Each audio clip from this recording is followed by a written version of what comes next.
मुख्य चुनाव आयुक्त ज्ञानेश कुमार गुप्ता, उनकी बेटी है मेधा रूपम। डीएम साहिबा है वो, ग्रेटर नोएडा की। अब कायदे से तो सरकारी अधिकारी है, उनको इस परिचय के साथ में नहीं बुलाया जाना चाहिए कि वो ज्ञानेश कुमार गुप्ता की बेटी हैं और इस तरह से। लेकिन हम उन पर बात नहीं करना चाहते। हम तो ये एक सवाल पूछना चाहते हैं कि डीएम है ग्रेटर नोएडा की, अब इत्तेफाक की बात है कि वो ज्ञानेश कुमार की बेटी भी है। उन्होंने 60 बीएलओ पर, उनके आदेश पर 60 बीएलओ पर एफआईआर हो गई है और ये खबरें कई चैनलों पर चल रही है। लेकिन सबसे जरूरी सवाल वो गायब है। सबसे जरूरी सवाल वो ये कि आखिरकार इतना दबाव क्यों है? क्या ऐसा है जो छुटा जा रहा है? क्या ऐसा है जो भागा जा रहा है? क्या ऐसा है जिसको पकड़ने के लिए इतनी सारी मारामारी है? कुछ राज्य में चुनाव भी नहीं है। यह बात सही है कि चुनाव आयोग ने कहा है कि 4 नवंबर से लेकर के 4 दिसंबर तक 12 राज्य हैं, जिसमें 9 राज्य और 3 केंद्र शासित प्रदेश हैं। तकरीबन 50 करोड़ लोगों को एसआईआर की प्रक्रिया के अंतर्गत लेकर के आना है। 1 महीने का समय दिया है। अब इसको बढ़ाया भी तो जा सकता है, लेकिन इसको लेकर के इतनी मारामारी कि डीएम साहिबा वो आदेश देती है और उस आदेश के बाद में एफआईआर दर्ज हो जाती है। जरा आप अपनी स्क्रीन पर ये कुछ ब्रेकिंग न्यूज देखिए इस वक्त की। डीएम मेधा रूपम के आदेश के बाद में मामला दर्ज किया गया है, और मामला दर्ज किया गया है जिसमें 60 बीएलओ, और ये तकरीबन सभी चैनलों पर खबर चल रही है। ऐसा नहीं कि एक चैनल पर खबर चल रही है, और मैं आपको ऐसे ही बता रहा हूं। यूपी के ग्रेटर नोएडा में ऐसा। अस्सलाम वालेकुम वरहमतुल्लाहि वबरकातुहू। अज़ीज़ान मिल्लत इस्लामिया, आप तमाम उम्मती को अबू फैसल की तरफ से सलाम मरते हैं। घर में बैठी पढ़ता रखिए इज़्ज़तदार माँ और बहनों को अबू फैसल की तरफ से सलाम मरते हैं। बहरहाल बहरकेफ अल्लाह से उम्मीद है आप लोग खैरियत से होंगे, अल्लाह की हिफाजत में होंगे।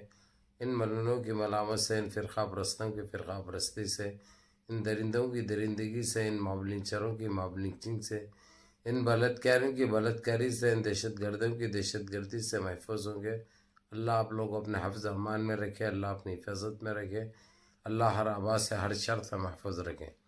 बहरहाल बहरकेफ मेरे अज़ीज़ दोस्तों, मेरे भाइयों, देश के हालात से भी आप लोग वाकिफ़ है और देश के बाहर के हालात से भी आप लोग बजा वाकिफ़ है। लेकिन ये आपका भाई आपको देश की ही खबर सुनाऊँगा जो हमारे साथ नाइंसाफ़ी हुई, जुल्म हुआ, ज़्यादती हुई, हम देशवासियों के साथ इतनी बड़ी चीटिंग हुई, जिसमें शामिल था इलेक्शन कमीशन का कमिश्नर। ये तो आप लोगों को अच्छी तरह पता है। ये अलग बात है, गोदी मीडिया अगर से ये सच्चाई बयान करी तो फिर जो अभी तक जो पाले हैं ये लोगों को, आरएसएस वाले, एनडीए वाले, वो जो है सो फिर पूरी तनख्वाह मांग लेते वापस। तो इसीलिए ये लोग ये नहीं बता सकते, सब बता सकते, ये नहीं बता सकते। तो बहरहाल मेरे अजीज़ दोस्तों, मेरे भाइयों, फानूस बन के जिसकी हिफाजत हुआ करे, वो शमा क्या बुझे जिससे रोशन खुदा करे। मुद्दा इलाक बुरा चाहे तो क्या होता है, वही होता है जो मंजूर खुदा होता है। ये हकीकत तो सामने आ गई। अब ये खाली इलेक्शन कमीशन के ऊपर नहीं, उसकी बेटी जो कि बहुत बड़े पद पे थी, उन्हें भी ये चीज़ में पकड़ी गई। उसके ऊपर भी एफआईआर भी हो गया और उसको अरेस्ट भी कर लिया गया, यानी उसको गिरफ्तार भी कर लिया गया, क्योंकि वो ख्वाब व ख्याल में भी नहीं सोची थी कि वो कभी पकड़ी जाएगी। यानी जो बीज बोया था उसने, उसकी खुद की फसलें कट रही है उससे। और ये तो कब तक बोल के अपनी जान बचाएगा, कब तक भागते फिरेगा, कब तक चुपते फिरेगा? कहीं ना कहीं तो पकड़े जाएगा और हाथ को तो लगेगा। ना तो इसकी सपोर्ट अब एनडीए कर रही, ना बीजेपी कर रही, क्योंकि वो लोग अपना पल्ला झाड़ चुके हैं। क्योंकि इसकी सपोर्ट करने की नाकाम कोशिश करें ये लोग, तो ये लोगों के ऊपर भी गार्ड गिरने वाली है।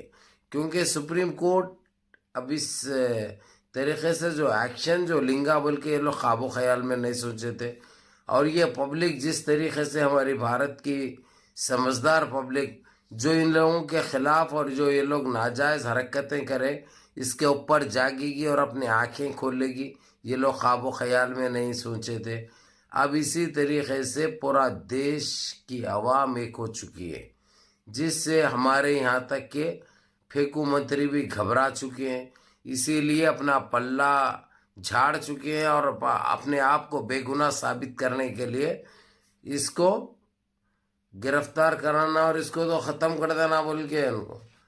और लेकिन अब इनको ये भी चीज़ का पता है, अब इलेक्शन कमीशन को इन्हों कभी मैनेज नहीं कर सकते इनकी ज़िंदगी में, ये चीज़ भी साबित हो गई।